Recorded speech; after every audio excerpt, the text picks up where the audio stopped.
This is Things You Might Not Have Heard. I am Jay Cleveland Payne, and I have for you in the queue today 8 stories from the past day, that being Thursday, to talk to you on this Friday. Stories vetted as conversational, worthy of talking up by you, covering information, politics, current events, and pop culture news.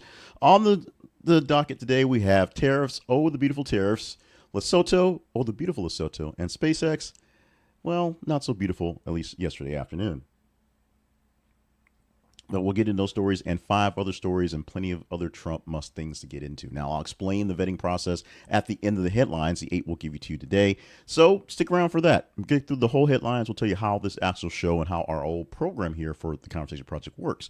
But you can stop by anytime you want to and get some details and more back to our story at our website. This is theconversationproject.com for more information about the full offerings of the Conversation Project and our website for conversation anytime you're up for it. The email address for anytime you're up for it. The email address is not that one. The website is thistheconversationproject.com. The email address, as it says in my script, theconversationinbox@gmail.com. Read the script, Jay.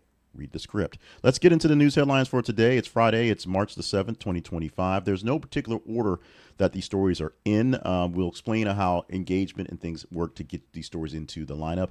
But these are just, once we see what stories are big and trending and good to talk about, we picked 8 stories that seem the best, that do the best narrative and have a bit going on. And it's what we have today. So don't take anything out of the order. If something is way out of ordinary, like something was magnitude by 1,000%, we'll let you know in the process of telling you the stories. The biggest story that's going to be coming to a really big story going into this morning at 8:30 Eastern time, 7:30 Central time, where I am here in Central time in Arkansas.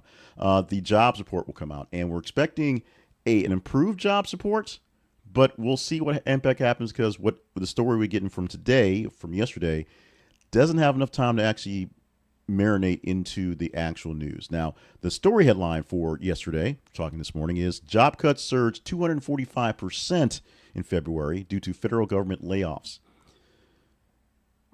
Yes, that's a number. About 172,017 jobs, the highest monthly figure since July of 2020 and the largest February since 2009. So a lot of people got fired. A lot of people lost jobs in this last month. Literally, February, layoffs from the government. And these are people that literally got laid off, lost their jobs for whatever reason, whether they were bad, although most of them said that they were performance, or whether they were just, RIF for RIF purposes.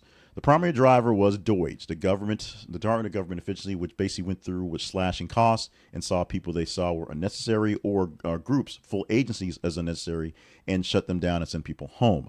Now, these people have to find jobs. That's issue number one. And so next month's jobs report may be massive because so many people find new jobs.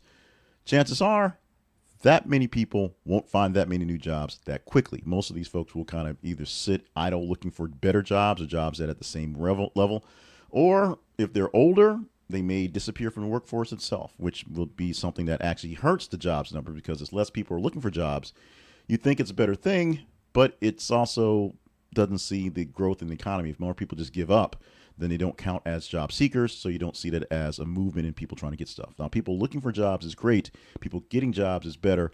The jobs numbers, which comes out today, will actually tell a tale of the first month of the Trump presidency, number 2. See what's happening going forward. Right now, the blame is all going towards DOGE, who actually are looking to cut even more people, from large folks, from the Department of Veterans Affairs, actually about 15% of that work staff coming as well. Now, something to back away on these job cuts. There was a meeting yesterday with the cabinet, with Donald Trump talking to the cabinet secretaries, most of them in town, some of them weren't in town, in front of DOGE head, at least Donald Trump says he's DOGE head, Elon Musk, telling the agencies they need to go use a scalpel and not a hatchet to actually look at the job cuts. More job cuts need to come, but they need to actually go through and take this a bit more carefully, not calling Elon Musk out in so many words, but basically calling Elon Musk out in so many words in his cuts.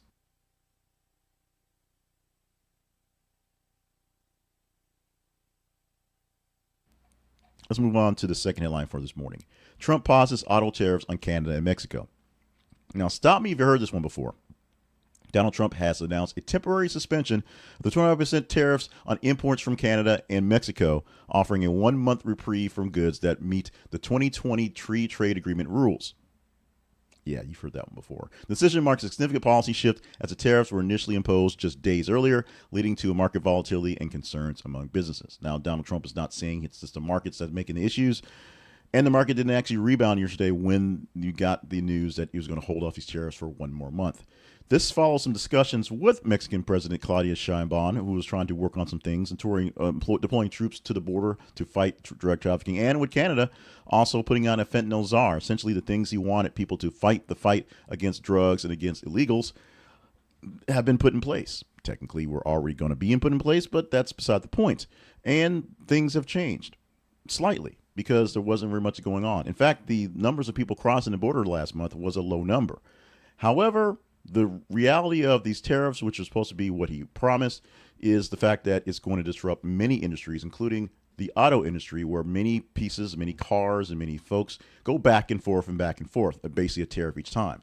So with the reliability of using Canada and Mexico, all of North America in the supply chain to build the cars, that means cars would go up more, and right now make it impossible for people to get new cars, which would probably have the same deal we had back when COVID, when they couldn't build any cars. Everybody went scuffling for used cars, and the prices were way beyond the actual market should have allowed. This temporary suspension, one more month, should give time to figure out what to do. Now, we should just get rid of it and move on. That would require Donald Trump to say, tariffs aren't all great. However, he's not going to say that. We have another month to see what happens with the tariffs and what happens if they're negotiated away completely. I don't think they're going to, though. Now, President Donald Trump, a few days back, gave an address to Congress. He defended cuts to foreign aid, referencing something called a $8 million package that promoted LGBTQ plus rights in Lesotho, which he said nobody's ever heard of, which of course had many people in the gallery laughing because many had not heard of it until they started seeing some of these things. Now, the foreign minister of Lesotho, Mr. Lejon Manjoji, expressed shock and insult at Trump's remarks, emphasizing that Lesotho is a sovereign nation deserving of respect. Put some respect in the name of Lesotho, please. He highlighted the long-standing diplomatic relations with the two countries, noting that the U.S. maintains an embassy in Lesotho, so somebody knows where it is. And here's another fun fact. Elon Musk is actually seeking business opportunities in the nation through SpaceX's Starlink satellite internet service, which shows that he knows that Lesotho is there. The foreign minister acknowledged that the importance of U.S. and particularly the health and agricultural sectors that they have there, but also recognized the need for Lesotho to become more self-sufficient in light of cuts aligned with Trump's America First policy. This is a true thing. Lesotho relied a lot on food and a lot on healthcare stuff from the States because as a bigger, better nation, we want more folks to be bigger and better as well, along with us. But Lesotho is a landlocked country in South Africa known for mountain terrain and has been one of the few nations that's entirely above 1,000 meters in elevation. So it's pretty high. It's mountainous. They don't have a lot of farmland, a lot of great things out there. So they would love being considered a partner, hanging out with the U.S., even though Trump wants to put down somebody who wants to be his friend. Somebody wants to be his friend, and he wants to put them down because it made a funny crack. We'll see how Lesotho plays going forward in nations and whether we're going to actually annex them because we can't get Greenland or Iceland or whatever else we're trying to pull out. Let's move for just a moment. Oh, I didn't click the slide. Apology for that. There's Lesotho, a beautiful place to visit. I guess I'm not using that for the replay. Now, let's go to the proper slide, which is the like, share, subscribe slide. We're taking a pause from the news for four stories to come, and remind you that we need your help to grow even when Jay Cleveland can't push the buttons properly. That's me. So what we need for you to do is to enjoy what you're seeing, hopefully enjoy more what you're hearing because you don't see that little flub I have with video. And if you don't want to see or to hear, just read it directly. Go to our website and see the links to all the places you can find us. And when you find us in the source you want to, we need you to like it more, share it more, and subscribe if you're not into that actual feed for your service. Like the videos, audios, things we're doing. I know that I'm doing a good job. I'm picking the right stories, doing the right bit of commentary, the right mix going forward. And the algorithms will think it's okay and send it to more folks who hopefully will watch it as well. Share it with people you know who like this type of stuff, and hopefully they will watch it and like it as well. growing the News Nerd Nation. And of course, subscribe so you get this directly into your inbox, into your feed, however you get these things, without having to go searching for it or having someone suggest it to you or the algorithms decide it's a good day to show me. Like, share, and subscribe to get more people engaged and yourself engaged with what we have for the Conversation Project. SpaceX lost another Starship test in a test launch from last night. The rocket experienced a significant setback during the rocket company during the latest test flight when the spacecraft exploded approximately 8 minutes after liftoff from the company's Starbase facility in Texas. This picture, I believe, is from one of the Caribbean islands where they saw it break up. But it was a pretty good spectacle. In fact, it shut down air traffic in Florida for about 4 minutes. About 4 hours, I should say, on what's happening. I should read my script. The mission was aimed to advance the development of Starships, the envision of the fully reusable spacecraft for carrying humans and cargo into destinations like the moon and Mars. Now, a side note, Donald Trump says he asked his buddy Elon for a favor to get the trapped astronauts off the space station because SpaceX is probably going to go pick them up and bring them back. That's the plan. I think that was more or less in the works before Trump got there, but let Trump have his to say. But what we saw was a delayed flight or delayed launch a few days ago because it had some issues, was a smooth flight for the most part with the Super Heavy booster, the rocket's first stage, being successful in lifting off and return to the launch pad, which was what's supposed to happen. But a mechanical arm caught it like it was supposed to. It comes up, come back, all pretty. But the actual spacecraft, had an engine malfunction, leading to loss of control, and the explosion about 8 minutes into the flight. So that's a bad thing. Being able to reuse that rocket booster is a plus. That means that part's working. But the FAA, noting that the Caribbean Islands and all the airspace around it may have some sort of magical dust debris around, as I said, shut down air traffic for quite some time, and has to look at the incident because it blew up leaving from the United States. Yes, the FAA, which has had people cut by the Deutsche folks, have to investigate Trump and Trump's buddy Musk's rocket thing. It's a thing. It's going forward. SpaceX acknowledged the rapid unscheduled disassembly that's blowing up and emphasized the importance of learning from the incidents to enhance Starship's reliability. This is technically a good thing because you learn from mistakes. You'll figure out what goes on forward. You don't really find out much from the planes that return back home. You figure out the planes by fortifying the holes in that are there. You fortify the places that they did not get the holes, because that's exactly where that's where the plane didn't come down. It should have been a better metaphor.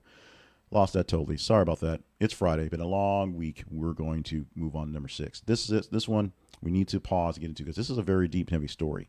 Someone alerted me to this one a few days ago, a hazing incident at a black college. And it turned discussion there because it had not reached the national status yet. And now that it has, once again, the thought process of hazing in colleges is big for fraternities. This one for a black fraternity at a historically black college. Yeah, so let me kind of transition my head here. And so the headline reads, Louisiana college student's death investigated as possible fraternity hazing incident. And the picture you're seeing, if you're watching the video, is a second line from the band at Southern University, because he was also in the band. In Louisiana, a great, fun tradition for people at funerals is to have a second line, especially in New Orleans, where as you're marching back in the day, you were walking with the casket towards the burial place. A line of musicians would basically follow behind playing pretty happy music, and people would literally dance on the way to the funeral, essentially sending the person off in the most grand way, a party. It's a celebration. Your tour on the way to your final destination in life, of your body at least, is a celebration for all to join in and dance and have a party. Death is not finality. It's just another phase going forward, and everyone gets to celebrate that person's life as they go to their final resting destination. A whole lot of background. Just talk about Caleb Wilson, a 20-year-old mechanical engineering junior at Southern University, member of the Human Jukebox Marching Band of Southern, died on February 27th following participation in an off-campus fraternity ritual or associated with the Omega Psi Phi fraternity. Initial reports indicate that Wilson collapsed during an early morning ritual at North Sherwood Forest Community Park. However, subsequent investigations revealed that the incident actually occurred at a warehouse where pledges were subjected to physical blows. Wilson suffered a severe attack, a seizure that punched when he got punched in the chest, leading to his collapse. Despite being hospitalized at Baton Rouge General Hospital, pronounced dead shortly upon arrival. Fraternity members allegedly misled authorities about the location and circumstances why he was found in the park, but it actually happened in the warehouse, and initially took place in the park, which it didn't happen someplace else. All the investigations are going on, all things happening over, and indefinite suspension of all memberships in basically all fraternities, sororities, and student organizations until something comes down to an issue. A zero tolerance policy towards hazing, which is supposed to be in effect, aligns with Louisiana law and expresses full support of legal action against the roles responsibles. This is a big deal. Now, the bigger deal about this is the fact that who's being targeted right now, and it's because it happened, is a black fraternity. This is something that, while secretive of some of the rituals involved,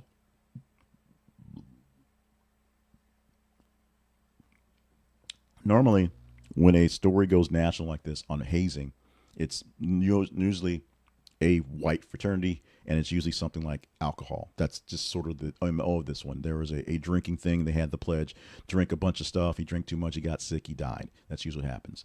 There are some physical altercations somewhere, but usually that's here. For the black fraternities, there is rumor and innuendo. I am not a frat, so I've not been a part of any, that a lot of what goes on is a whole lot of physical pain and punishment going forward. I have cousins, friends, brothers who are brothers in love, brothers in Christ, brothers like that, who have been through these things, and they don't talk about it because they don't. And I don't want to know, so I don't. That's why I didn't deal with it. But this is a case where sometimes what's not known now becomes known, and now we have some ideas. We are sending plenty of love, plenty of support, plenty of positive energy as we can, because we can't do much about it, to be honest, which is the unfortunate part, to the family of Caleb Wilson, to his friends, to the folks he engaged with, to his bandmates who now have another comrade they have to work without because they loved him as well. Hazing within the black bands is pretty bad as well. I'm also here. And to the members of the Omega Psi Phi fraternity who actually have to deal with the responsibility, the loss, the aftermath, and the stories that will continue for quite some time based on the actions that happened here. Let's move on to the next story, where things don't get much better. A fighter jet accidentally bombed a village in South Korea, injuring 15 during a military drill. Joint drill happening yesterday. Two South Korea KF-16 fighter jets inadvertently dropped 8 500-pound Mk-82 bombs on the village of Nugok in Pokyeon, near the North Korean border. So it was near where they were exercising, but the miss, because the wrong coordinates put in, went near an actual village that actually injured about 15 civilians and had many significant damages to homes and churches and other structures. So at the moment, this headline does not read anyone was killed from the accident. That is good. But the 10 a.m. local time live fire training session caused a whole lot of heartache for people in the area. Preliminary investigations suggest that the wrong coordinates, as I said, were put in by the pilots and led the bombs to be released outside the designated firing range area. All 8 bombs detonated upon impact, so the full force of the bombs happened. South Korean Air Force actually suspended all live fire exercises immediately and had everybody hit the ground and just deal with the investigation. Local authorities are going to basically do what they can. All military exercises in the area are halted until safety protocols are released and a full investigation is done. And finally, it's run on airplane season, I guess, as the FAFO is kind of flooding to other areas, not just in politics, but in general behavior at airports. As a teenager was tackled by passengers after allegedly breaching security and boarding a flight with a gun. The story, per the, well, I actually didn't copy the story. So here's what happened. A teenager, as what I said, was basically boarded a flight with a gun and, of course, had to be restrained. First by passengers, just hold them down so they can actually apprehend them, and then taken off the plane and dealt with it appropriately. Now, yesterday we had the story about the couple who decided, despite being late and almost missing their flight, they're going to make their flight and rushed past security to jump on the flight that was already boarded and had all sorts of issues there. In fact, one lady threw coffee at a person, the whole, because I guess it looked great in the movie. She got charged with battery. The guy got beat up in the face. It was not a great look. Another not great look is this here happening at Kennedy, happening in the airport, where we see this here. Now, I'm rambling because I didn't actually copy over the story. I'm looking at the story on Broadway musical Hamilton being canceled at the Kennedy Center because Trump is in charge of the Kennedy Center. So it's a little odd, a little awkward. This is a part where you might want to actually be a part of our newsletter and or click the link inside the links. The links will go straight to the story. I trust me. But be a part of our newsletter so you can see these stories in full without having to vamp on things like this, because it gets weird sometimes. But luckily, it's story number 8. So we're done with the headlines and we're on the right slide so we can talk about our teaser section. The teaser section is when we start teasing how we get stories into the feeds, or from the feeds into our shows. Today is Friday, so today's teaser story has to fight for the full weekend to be something worthy of talking about. It's fairly simple. Come Monday, we're going to take stories that we presented to you in our feeds today, tomorrow, and Sunday, a teeny bit of Monday, and so it'll be about 90 or so stories out there. We're going to take the top 30 stories per your engagement and pick 10 stories to give to you in the rundown for this show here. That's simple. Now, the headline we are teasing, which will be out, which you may have to go look for because it may be well out by the time you see this. Walmart asks Chinese suppliers to slash prices as it faces Trump tariffs. So Walmart's trying to help out with folks with the tariffs that are being levied on China. Oh, by the way, China did not get a reprieve from those tariffs. Only the Canada and Mexico got it, and that's only because of automotives, not because of anything else. China's still getting their extra 10%. It's on. But Walmart's asking for the Chinese suppliers, because many things are made in China, to take a little bit off the pieces so they can kind of keep things going. We'll see if it happens. We'll see if you want to talk about it, because you will tell us by following us on Facebook and X. Facebook.com/This Is Conversation Project and X.com/TH_conversation. When you find us there, you will see every 50 minutes or so we post news articles for you to engage in, and that's all you need to do. You see it, you click on it. You click on the emoji to say how you think about it. You reply to it if it's worthy of it. You engage in the story. You read it a couple times. You share it with more folks. You get more people engaged with it. And what do you have?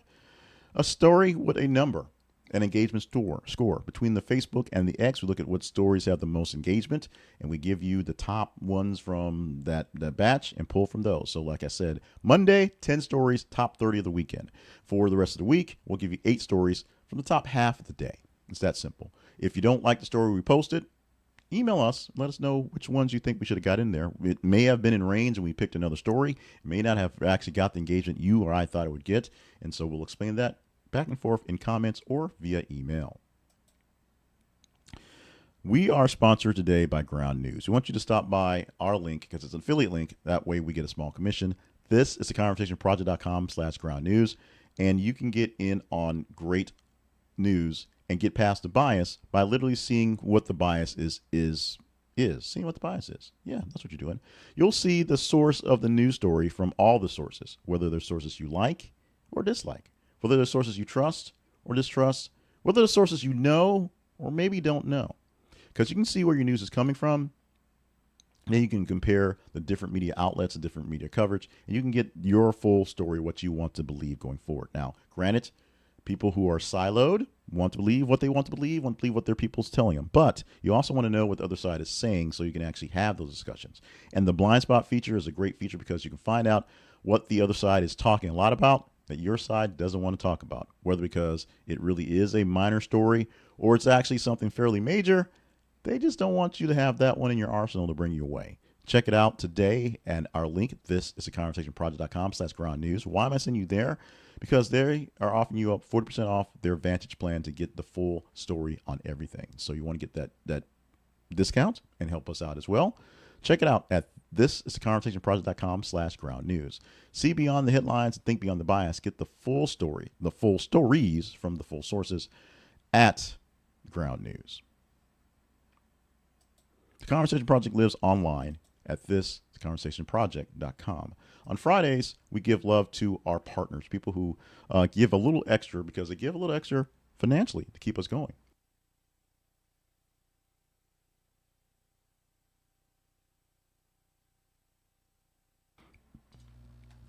caught in a cough there. Apologies. Excuse me. So our partners, Harold Braxton, Colby Green, Nelson Kidd are the cup of coffee level sponsors. For my partners, they are at $5 a month. $1 a month for Joy Winters, but I hope we can bring her up. If I call her by the right name, maybe she'll come up to the $5 level. And we also have the pot of coffee level as well. We also have memberships on YouTube, so you can click the button right there and get in on the same deal. Spoiler alert, those tiers are a little bit more affordable, if you will, on purpose because of YouTube there. And if you become a member, become a partner, you get extra stuff from us. You get more detail, how things go in the background, and some extra videos and extra emails to you every week about the goings on behind the Conversation Project and more Betterment news and some other funnies as well. So check it out if you're willing to do that. If you want to, we promise to be a good steward of your sources. Otherwise, there's the other things you can do for us to just, in our promotion section, we always do. You can follow us on our feeds for free. You can tell us what stories are good enough to talk about for free. You can email us, and we'll read all the emails, all the comments, and we do what we can to respond back and talk to them and take them into accord for free. You can also stop by our website and see our sponsors and buy what you want to buy for the discounts they usually give you through our links and the small commissions we get back from them.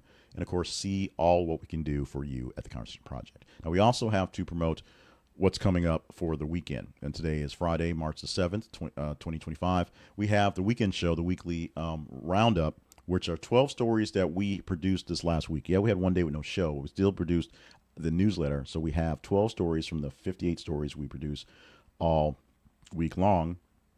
And we're going to give you 12 of them back to relive them, renew them. Basically, we have to update some of those and some just to remind you that they happened going forward. We also are going to start talking about some new features that we're doing, some different features we're doing, including actually producing something for Your Welcome. That's another channel that I can be a bit more loud and verbose, in other words that go with loud, and just sort of be normal, just go deep into my real opinion and not keep it with the facts and just opening conversations. This is a conversation for all of us. This is a dialogue for all of us. The other one is me ranting and raving, you calling me an idiot. That's there. That's on You're Welcome. We'll talk more about that one. Also, we're going to do some more stories. One of the things I missed about doing the longer form version before was the, by the way, one last stories. And we're going to incorporate some of those stories, trying to do them in shorts, having issues having to actually record them in shorts. I have to put them in there because YouTube, if it's not vertical, it doesn't see as a short, so I can't put graphics in it as quickly as I can.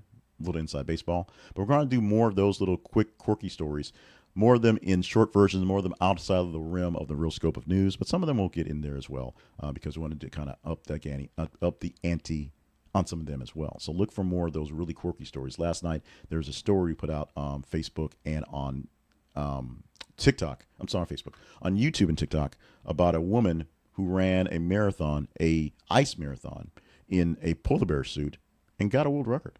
Because. So check out for more of those things. Don't have a real name for it. We have to kind of form it out there, but find time to do that and do it in the vertical frame so it actually will produce properly because we want to do it for shorts. We want those to be shorts, not full-fledged videos like the other ones. In the meantime, enough rambling, enough talking. Let's get out of here. I got coffee to finish. I got a whole day of work to do and a big weekend of stuff happening. So busy weekend as well. And join us for the weekend show, which is the weekly roundup, 12 stories of the week that I found pretty conversational based on what you found conversational. Look for more stories, more clips, more things throughout the weekend to get into. Comment what you want to have some fun with us and prepare for a big week next week. There are always big weeks next week going forward. Stay hydrated, stay limber, stay on task for all the grand things you need to do. Life is a marathon. Do not do the work that many of us trying to do and trying to turn it into a sprint. Love you guys. Mean it. We're under 30 minutes, so let's make that happen. We're out of here. See you Saturday for the weekly roundup and Monday for another edition of Things You Might Not Have Heard.